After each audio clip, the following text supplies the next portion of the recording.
so in this complete blackout, General Museveni declared himself winner of the election again. International authorities challenged the results as fraudulent, not free, and not fair. But I remained under house arrest for the next 11 days. Ladies and gentlemen, it is not an exaggeration to say that my life is in danger because I live in Uganda, and after here, I am going back to Uganda. I have lost friends and colleagues at the hands of security forces. I have been arrested and charged very, very many times, and my only crime has been challenging General Museveni's dictatorship. I am therefore here to tell the world with clarity that General Museveni is not the leader you think he is. He is a threat to the people of Uganda, and yes, he's a threat to the entire region. The international community has already recognized that the 2021 election in Uganda was neither free nor fair. And it's important that these words are followed with firm actions. First, we call upon the world leaders to stop shaking General Museveni's blood-stained hands through funding and cooperation. Secondly, we call upon the governments and organizations all over the world to impose sanctions on him and the people that he uses to torture and kill innocent citizens. Thirdly, we call upon all those who value democracy and human rights and the rule of law to isolate General Museveni because he has distinguished himself as an excellent violator of human rights who has no respect whatsoever for human life and human dignity. And fourth, we ask you to support our demands for accountability for the crimes against humanity that he has committed and continues to commit against the people of Uganda. Now, for far too long, the Western world has believed that allowing dictators to hold their nations hostage is an unacceptable cost for perceived security. Leaders who tolerate dictators and treat them as legitimate partners are complicit in their crimes. Please do not be partners in crime. Do not sacrifice your moral obligation. Do not sacrifice your moral obligation for short-time convenience. Please stand on the right side of history. I thank you. I continue to quote. The 23rd is Kabobi. Kabobi steht für Bobby Wine. Gabobi is Bobby Wine, the leader of the opposition and the candidate for the presidency. That quote is from the son of the president. He's also head of the Ugandan army. The post has now been removed, apparently because they fear an international reaction. I'm in favour of offering money to strengthen democracy. I'm in favour of protecting human rights through our cooperation, but this is completely unfair, what is happening, and I'm waiting for action from the Commission and the Council. The European Parliament is not going to let this go. My next speaker on behalf of the ESN group is Mr. Siskowski. Thank you, Chair, ladies and gentlemen. 40 years is a long time, and 40 years ago the world was completely different. Diego Maradona was the best football player. Margaret Thatcher was the ruling person in the UK. Uganda has had the same president all the time, so no surprise people want changes. But for the 40 years, the president of Uganda did not change either. He rules with the same methods all the time. And this shows the divergence between what we're talking here, where we condemn the behavior of authorities and that we make business with Uganda. So here there is this discrepancy, because on the one hand we talk about it and indeed we invest there And we have a policy which should be realpolitik, that is, we focused on business and raw materials. The violence, obviously, has a very dark side to it, and we should condemn what's happening there. On the other hand, foreign policy should be about caring about our own interests. Thank you. Much, dear colleague. I have 3 requests for the catch the eye. First one is Mr. Stier.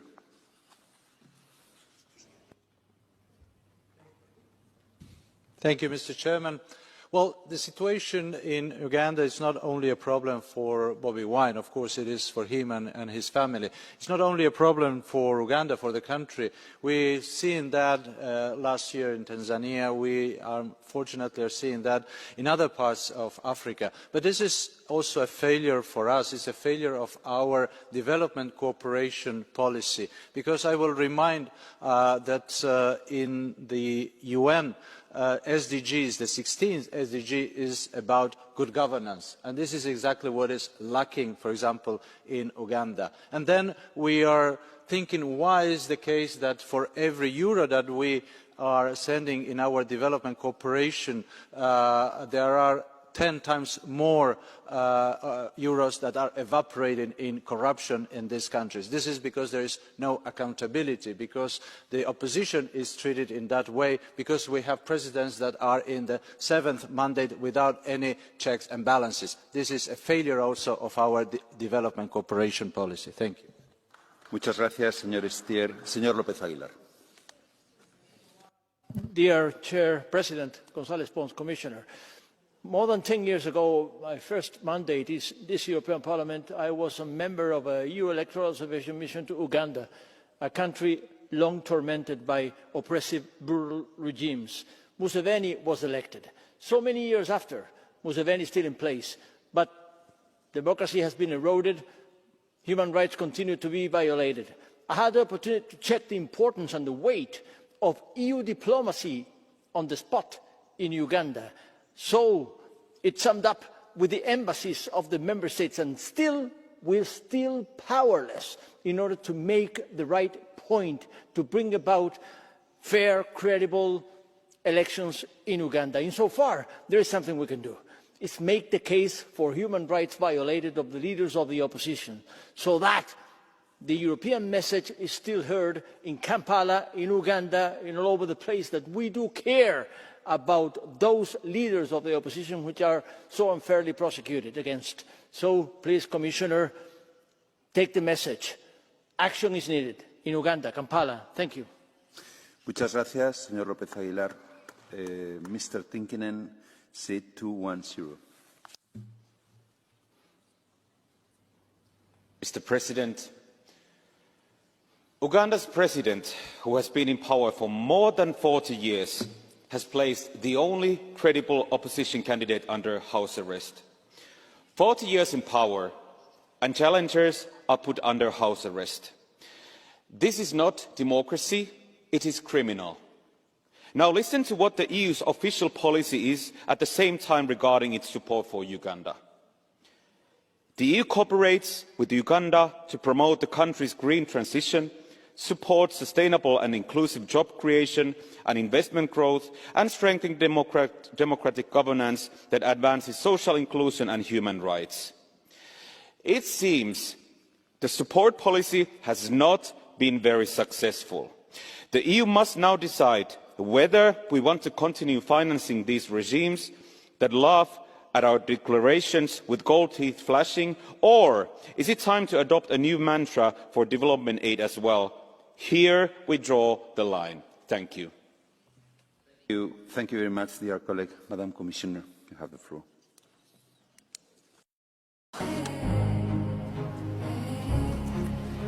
Honourable members, the European Union, through its delegation in Kampala and locally represented European Union member states, have been following closely the run-up to and the elections on January 15, 26.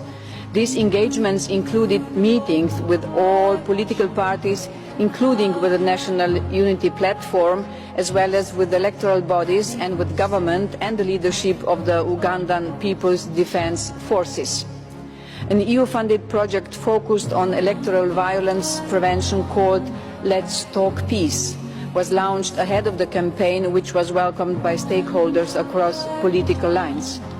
A diplomatic watch by the EU delegation was carried out on election day, and the spokesperson of the European External Action Service issued a statement after the announcement of the results. As mentioned in the statement, we share the findings of the preliminary statement of the African Union COMESA IGAD Joint Observation Mission as regards the involvement of the military in the electoral process, which is contrary to the Ugandan 1995 constitution.